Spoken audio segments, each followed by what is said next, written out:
오늘의 말씀은 데살로니가 전서 5장 18절 말씀입니다. 봉독하겠습니다. 범사에 감사하라. 이것이 그리스도 예수 안에서 너희를 향하신 하나님의 뜻입니다. 우리를 위한 하나님의 말씀입니다. 네.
주간도 주님의 은혜 가운데 평안하셨습니까? 어떠셨습니까? 여러분들의 땡스기빙 추수감사절은요. 다 우울하셨습니까? 왜 반응들이 어떠십니까? 모처럼 만에 온 가족이 식탁을 맞이하고 사랑의 교제를 나눴던 추수감사절 어떠셨습니까, 여러분? 즐거우셨습니까? 아멘. 예. 행복과 웃음, 기쁨과 감사로 가득 찼던 시간들을 보내셨습니까? 네, 아멘 소리와 표정들을 보면 전혀 아니셨던 것 같습니다. 예, 모든 성도님들이 아무 일 없이 추수감사 연휴를 잘 보내시고요. 오늘 이 주일에 다시 뵙게 되어서 너무나도 반갑습니다. 그리고 감사합니다. 무사히 와주셔서요. 또한 추수감사절 예배에 함께해 주신 우리 청년들과 방문자님들 모두들께도 감사드립니다. 오늘 말씀은 시인 정현종 씨의 모든 순간이 꽃봉오리인 것을이라는 시 한 편과 함께 시작하도록 하겠습니다. 나는 가끔 후회한다. 그때 그 일이 노다지였을지도 모르는데, 그때 그 사람이, 그때 그 물건이 노다지였을지도 모르는데, 더 열심히 파고들고, 더 열심히 말을 걸고, 더 열심히 귀 기울이고, 더 열심히 사랑할 걸. 반 벙어리처럼 귀머거리처럼 보내지는 않았는가, 우두커니처럼. 더 열심히 그 순간을 사랑할 것을, 모든 순간이 다 꽃봉오리인 것을, 내 열심히 따라 피어날 꽃봉오리인 것을. 어떻습니까, 여러분? 이 아침에 낭낭한 목소리와 함께 정현종 씨의 시를 들으면서 어떤 영감들이 떠오르셨습니까? 죄송합니다. 물어본 제가 잘못입니다. 정현종 씨가 이 시를 지은 이유는요, 자기의 삶 속에서 다가왔던 행복의 순간들, 그 소중한 순간들을 놓친 후에 아쉬운 마음에서 이 시를 만들었다고 합니다. 그는 이 시를 통해서 행복은 내일 우리에게 다가오는 미래의 것이 아니라 바로 지금 여기서 누려야 하는 것임을 강조하고 있습니다. 만약 우리가 매일매일 경험하는 평범한 것들, 일상적인 것들 속에서 행복을 느끼지 못한다면 우리의 인생은 아마도 참 불행할 것입니다. 왜냐하면 우리의 인생 속에서 아주 특별한 것들을 경험하는 날들이 얼마 되지 않기 때문입니다. 진리가 단순 명료한 것처럼 우리는 인생의 행복도 아주 평범한 것들, 아주 일상적인 것들로부터 얻어야만 합니다. 그렇다면 감사의 생활은 어떻습니까, 여러분? 사도 바울이 오늘 본문 속에서 언급한 것처럼 범사에 감사하는 삶은 매일매일 일상 속에서 우리가 실천해야만 하는 덕목입니다. 왜냐하면 매일 평범하고 반복되는 일상 속에서 우리가 감사의 조건들을 찾지 못한다면 우리는 결코 범사에 감사하는 삶을 실천하지 못하기 때문입니다. 지난 금요일 추수감사절 식탁에 모였을 때 여러분들은 가족들과 함께 어떤 감사의 조건들을 나누셨습니까? 5개의 옥수 나달갱이를 통해서 감사의 조건을 나누셨습니까, 여러분? 나누신 분들 손 들어보시겠습니까? 네. 3분 있습니다. 예. 여러분 가족들 중에 지난 한 해 동안 전혀 기대하지 않았던 로또 복권에 당첨되어서 수십만 달러의 수입이 생겼다고, 그래서 하나님의 은혜에 감사한다고 고백한 가족들이 있었습니까? 네, 없으신 것 같군요. 아니면 혹시 새로운 집이나 새로운 차를 사게 되어서 너무 감사하다고 감사의 조건을 나누었던 가족들이 있었습니까? 아니면 심각한 질병과 사고로 인해서 거의 죽어가다가 기적적으로 하나님의 은혜로 살아나서 너무 감사하다고 고백한 사람들이 있었습니까? 물론 우리들 중에 어떤 분들은, 그리고 어떤 가족 구성원들은 지난 한 해 동안 아주 특별한 하나님의 그런 특별 은총과 계시를 경험하였고 그러한 감사의 조건들을 나누었을지도 모릅니다. 그러나 아마도 우리들 대부분은, 아니 틀림없이 우리들 모두는 아주 평범한 것들, 아주 일상적인 것들 속에서 감사의 조건들을 찾아서 감사했을 것입니다. 은혜의 주님께서 지난 한 해 동안 우리 가족들을 건강하게 지켜주신 것, 너무나도 당연한 것처럼 보이지만 그것이야말로 가장 큰 감사의 조건일 것입니다. ASIRT, Association for Safe International Road Travel의 통계에 따르면요, 우리가 왜 건강하게 그리고 안전하게 오늘을 살아가는 것이 평범하면서도 가장 중요한 감사의 조건인지를 깨달을 수 있습니다. 전 세계적으로 매년 1.3 밀리언 people이요, 길거리에서 차석으로, 기대하지 않았던 차사고로 죽는다고 합니다. 그것은 매일 평균 3,287명이 차사고로 이 세상을 떠난다는 이야기입니다. 그리고 추가적으로 약 20 through 50 million people이 심각한 중상을 입거나 장애를 매년 입는다고 합니다. 물론 자동차 사고로 죽은 모든 사망자들 중에 절반 이상이 15세에서 44세의 젊은 사람들이라고 합니다. 그렇다면 미국의 경우는 어떨까요? 내년 미국에서 한 해 동안요, 37,000명 이상의 사람들이 차 사고로 죽고 2.35 밀리언 people이요, 심각한 후유증과 장애로 고통을 받는다고 합니다. 그런데 어떻게 아무런 사고 없이 지난 2015년 한 해 동안 우리 가정들을 건강하게 지켜주신 하나님의 은혜에 감사드리지 않을 수가 있겠습니까? 그렇다면 매일매일 하나님께서 우리에게 주신 일용할 양식들은 어떻습니까? 지난 2015년 동안 우리 교회 몇몇 성도님들이 미국 경제의 더딘 회복 속도 때문에 사업하시는데 많은 어려움을 겪으신 줄로 압니다. 그러나 아마도 우리들 중에 누구도 경제적인 어려움으로 인해서 시내를 걸으면서 배고픔 속에 살아오신 분들은 아마도 없으실 것입니다. 저와 여러분 모두가 하루하루를 배고픔과 굶주림 속에서 살지 않는 것, 평범한 것 같지만요, 하나님 앞에 정말 감사드려야 하는 또 다른 큰 감사의 조건입니다.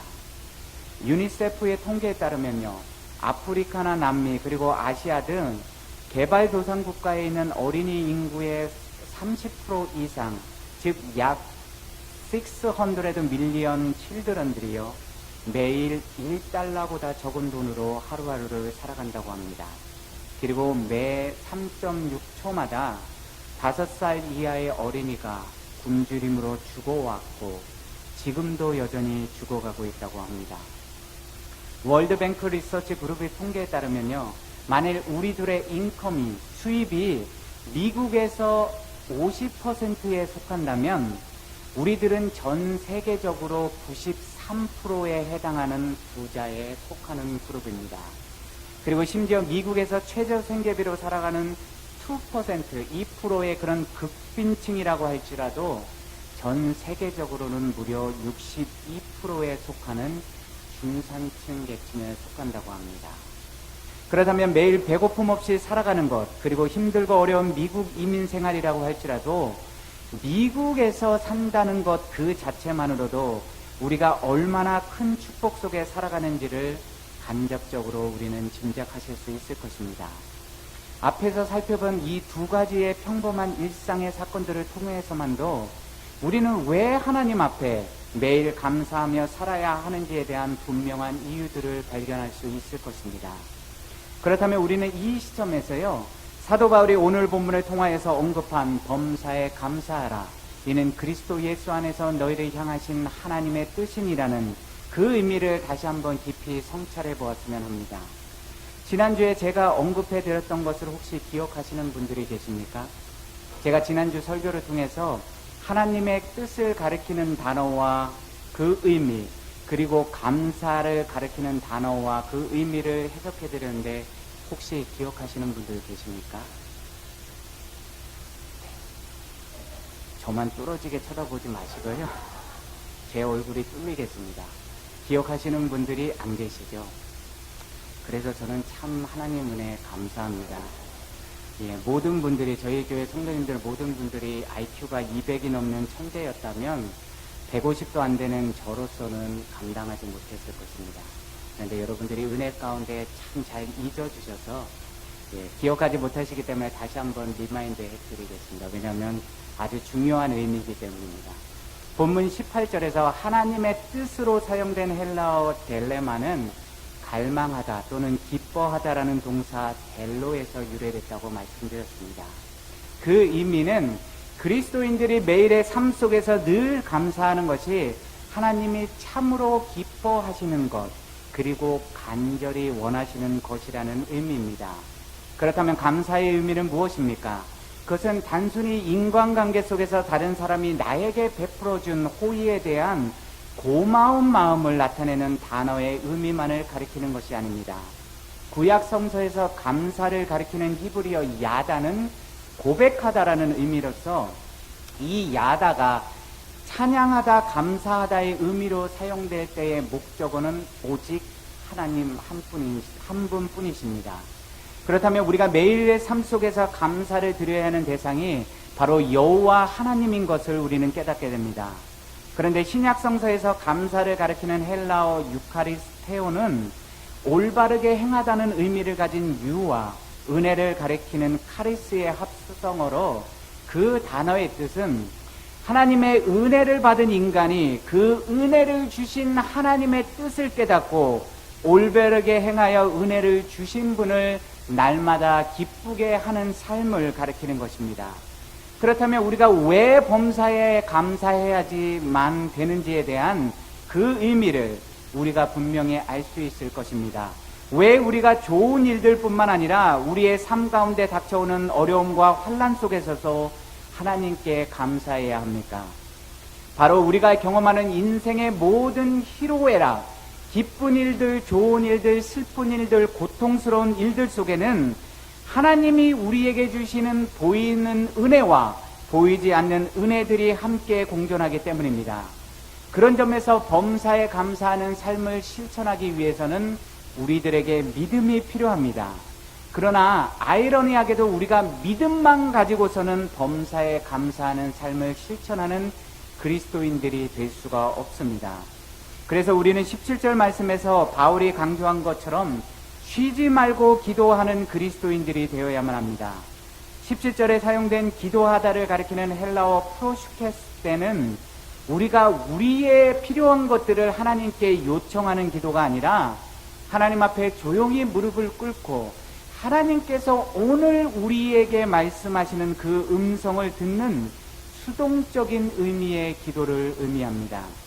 다시 말하면 매일 반복되는 우리의 일상생활 속에서 우리가 쉬지 않고 하나님의 음성을 듣는 기도의 생활을 실천하면 우리는 우리 삶의 모든 사건들을 통해서 모든 순간순간마다 하나님이 우리를 향해 주시는 하나님의 깊고 높은 그리고 그 넓은 뜻을 깨달을 수가 있는 것입니다. 그리고 그러한 쉬지 않는 기도의 생활을 우리가 실천할 때 우리는 우리가 경험하는 매 삶의 순간순간마다 모든 사건들이 그것이 기쁜 일이든 슬픈 일이든 좋은 일이든 나쁜 일이든지 상관없이 항상 기뻐하고 범사하는 삶을 실천할 수가 있게 되는 것입니다. 존 포웰 신부님이 쓰신 내 영혼을 울린 이야기에는 우리를 깊은 성찰로 인도하는 짧은 수필 하나가 있습니다.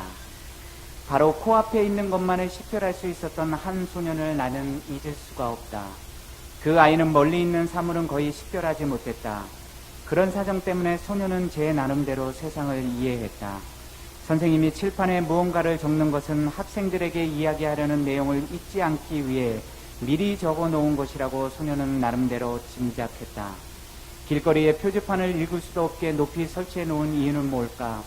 소년은 버스를 운전하는 기사들이 표지판을 보고 승객들에게 길 안내를 할 수 있도록 하기 위해 그렇게 높이 달았을 거라고 추측했다. 야구 경기야말로 정말 이해하기 어려웠다. 타석에 서보니 공이 홈플레이트를 지날 때쯤에야 공을 발견할 수 있었다. 스윙할 시간이 너무 부족했다. 그래서 그는 야구에 전혀 흥미를 느끼지 못했다. 그러던 어느 날 안과에 가게 되었다. 의사는 소년에게 꼭 맞는 렌즈를 골라주었다. 그런 다음 소년에게 창밖을 내다보라고 일렀다. 소년은 난생 처음으로 거리를 지나가는 사람들의 표정을 볼 수 있었다. 키 큰 나무에 나뭇잎들도 보였다.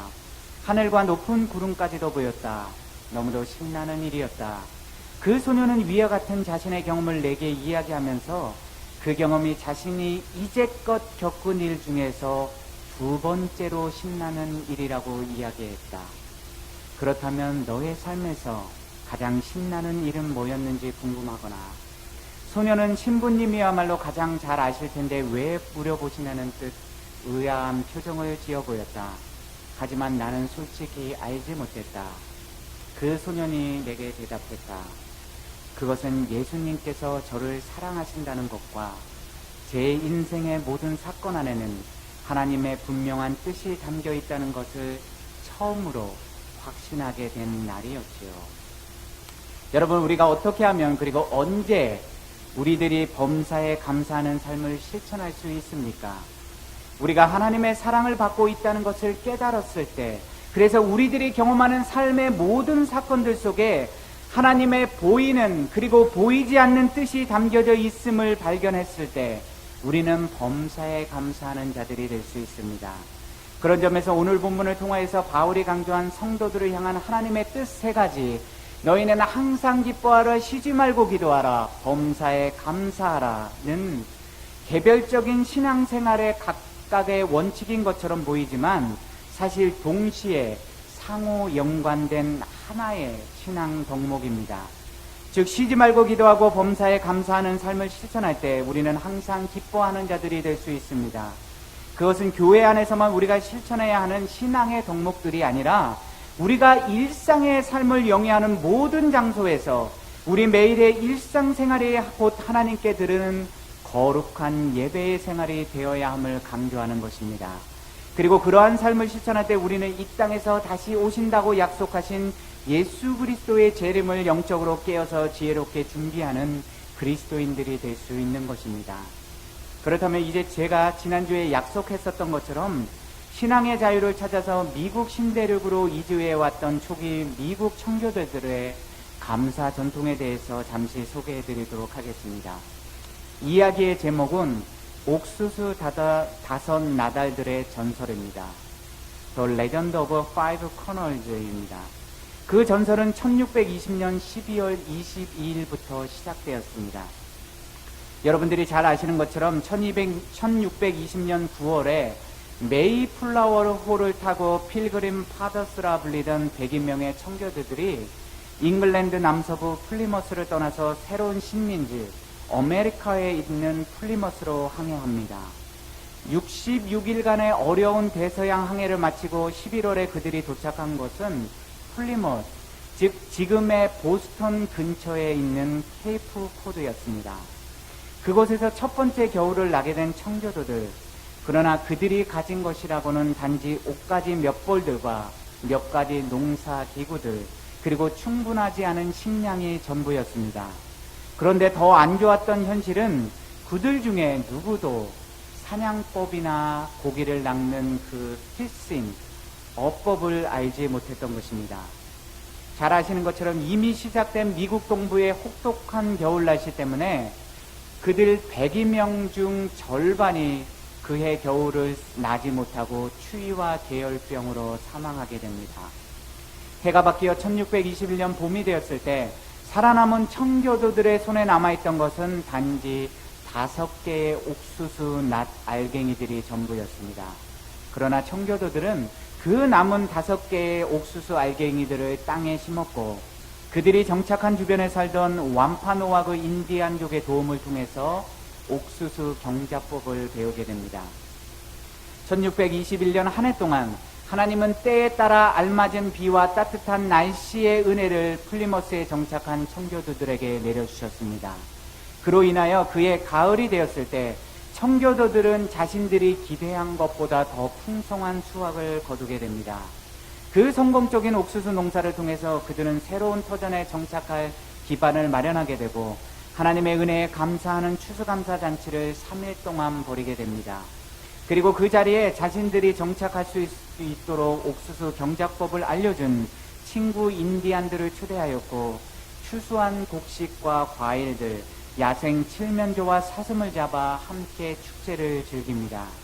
그 첫 번째 추수감사절 축제를 마친 후에 청교도들은 매년 추수감사절이 되면 자신들의 그 식탁에 각 사람마다 5개의 옥수수 나달들을 빈 접시에 놓고 하나님이 그들에게 한 해 동안 주신 감사의 제목들을 나누는 전통을 시작했다고 합니다. 살아남은 청교도들이 감사한 5가지의 감사 제목들은 아래와 같습니다. 첫 번째 옥수수 나달을 통해서 그들은 가을의 풍성한 수확과 아름다움을 기억하고 감사했다고 합니다.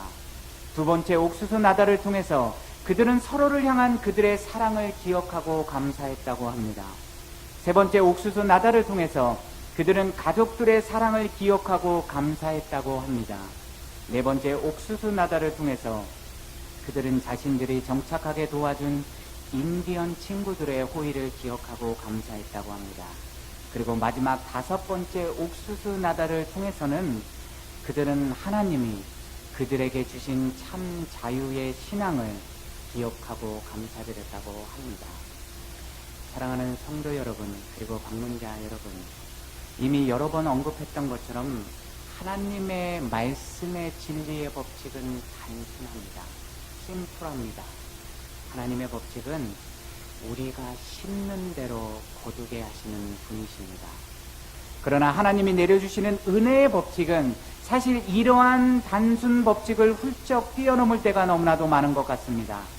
하나님은 사랑하는 그분의 자녀들에게 우리들의 공로와 업적과 헌신의 양에 상관없이 늘 넘치는 은혜와 사랑을 내려주시는 분 같습니다. 여러분, 지난 한 해를 돌아보십시오.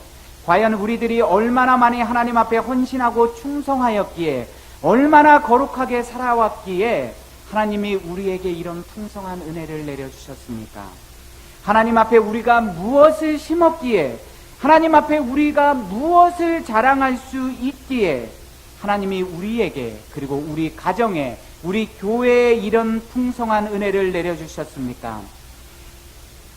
하나님은 우리가 무엇을 먹을까, 무엇을 입을까, 무엇을 마실까 걱정 없이 살도록 일용할 양식과 우리들의 필요를 채워주셨습니다. 오늘 우리가 누리는 모든 것들이 진정으로 올 한 해 동안 우리가 열심히 땀 흘려 심어서 거둔 정당한 수확의 열매들입니까? 여러분들의 경우에는 그러실지 모르지만, 그러나 저의 경우에는 아닙니다. 늘 부족하고 연약한 저에게 은혜의 하나님은 더 크고 더 높고 더 깊은 은혜를 늘 베풀어 주셨습니다. 단지 제가 그분을 아버지라 부르는 자녀라는 이유 한 가지 때문에 하나님은 저에게, 그리고 저의 가정에 넘치는 은혜를 주셨습니다. 그런 까닭에 저는 범사에 감사할 수밖에 없습니다. 오늘 추수감사주의를 기념하면서 저는 5가지 감사의 조건들을 여기 계신 여러분 모두와 나누고 싶습니다.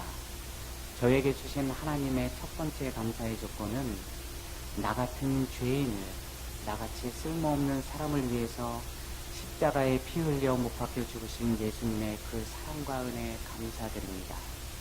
그 고귀하고 거룩한 희생 때문에 오늘도 저는 아무 공로 없이 하나님을 아버지라 부르며 하나님의 은혜의 날개 아래 살아가고 있습니다.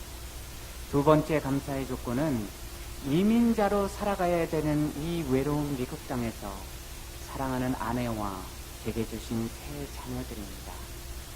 내 뼈 중에 뼈여 살 중에 살인 사랑하는 아내와 하나님께서 우리 부부에게 주신 세 아이들로 인해서 저는 아무리 힘들고 어려운 상황에 처할지라도 감사하며 힘을 낼 수 있기 때문입니다.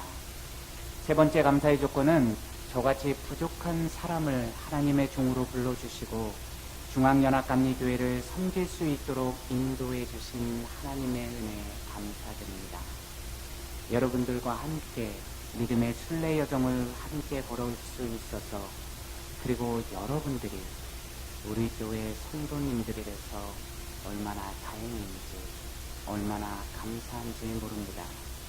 네 번째 감사의 조건은 우리 가족들이 무엇을 먹을까, 무엇을 마실까, 무엇을 입을까 근심 걱정하지 않고 살아가도록 매일의 필요를 채워주신 하나님의 은혜에 감사드립니다. 비록 남들처럼 부자가 아닐지라도, 남들처럼 풍족하게 살아가지 못할지라도, 남들이 가진 것들을 비록 가지지 못했지라도 더 낮은 곳에서 고생하며 살아가는 사람들을 보며 하나님이 나에게 주신 그 은혜를 깨닫고 감사할 수 있어서 너무 감사드립니다. 마지막 5번째로 저의 자녀들이, 그리고 한국에 있는 저희 모든 가족들이 하나님을 믿는 믿음의 사람들로서 오늘을 살아가게 해주신 것에 너무 감사드립니다. 비록 멀리 떨어져 있지만 성령 안에서 하나가 되어 매일 새벽마다 서로를 위해 기도할 수 있음에 감사드립니다. 또한 아무리 힘들고 어려운 상황이 닥쳐와도 세상을 바라보지 말고 하나님만을 바라보며 의지하고 보이지 않는 영원한 가치를 붙들고 살아가라고 서로를 격려할 수 있음에 감사드립니다. 그래서 저는 비록 그것이 힘들고 어려운 일일지라도 쉬지 말고 기도하면서 예수 그리스도 안에서 범사에 감사하는 삶을 살아가고 싶습니다. 그리고 항상 하나님의 은혜 때문에 기뻐하는 삶을 살아가고 싶습니다. 여러분들은 어떠십니까? 항상 기뻐하는 삶, 쉬지 말고 기도하는 삶, 범사에 감사하는 삶, 이 모든 것들은 이 세상에서 가장 힘든 전도자로서, 선교사로서의 삶을 살았던 사도 바울이 매일매일 실천했던 신앙의 덕목들입니다. 우리들의 삶이 아무리 척박하고 힘들다고 할지라도 어떻게 사도 바울이 경험했던 그 수많은 핍박과 고통에 견딜 수가 있겠습니까? 끝으로 사도 바울이 고백했던 믿음의 고백과 함께 오늘 말씀을 마치려고 합니다. 그는 빌립보서 4장 11절 이하에서 이렇게 자신의 믿음을 고백했습니다. 내가 궁핍함으로 말하는 것이 아니니라. 어떠한 형편에든지 나는 자족하기를 배웠노라. 나는 비천에 처할 줄도 알고 풍부에 처할 줄도 알아. 모든 일 곧 배고픔과 배부름과 풍부와 궁핍에도 처할 줄 아는 일체의 비결을 배웠노라. 내게 능력 주시는 자 안에서 내가 모든 것을 할 수 있느니라. 아멘. 함께 기도하시겠습니다. 사랑의 하나님, 감사합니다. 오늘 우리 모든 사랑하는 성도님들을 그리고 방문하신 모든 분들을 한자리에 모아주시고 하나님의 은혜와 사랑에 감사하며 예배드리게 하여 주심을 감사드립니다. 또한 감사드릴 것은 지난 추수감사절 연휴를 모든 가족들과 함께 잘 보내고 건강하게 그리고 안전하게 우리가 함께 모여서 예배드리게 해주신 은혜에 또한 더욱 감사드립니다.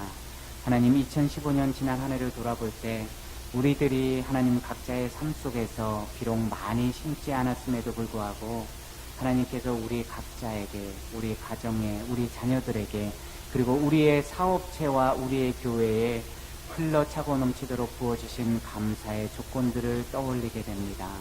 하나님, 무슨 말이 필요하겠습니까? 하나님 앞에 감사합니다. 하나님께서 지난 한 해 동안 우리에게 주신 모든 것들, 우리의 건강을 지켜주시고 안전하게 살도록 도와주신 것들, 그리고 우리가 만나게 해주신 모든 사람들, 그리고 우리가 누리고 있는 이 모든 것들, 하나님이 온전히 주신 거룩한 은혜요 사랑임을 고백합니다. 주님, 감사합니다. 늘 범사에 감사하는 삶을 실천하며 살아가는 주님의 자녀들에게 인도하여 주시옵소서. 이 모든 말씀 우리 주 예수 그리스도의 이름으로 기도드립니다. 아멘.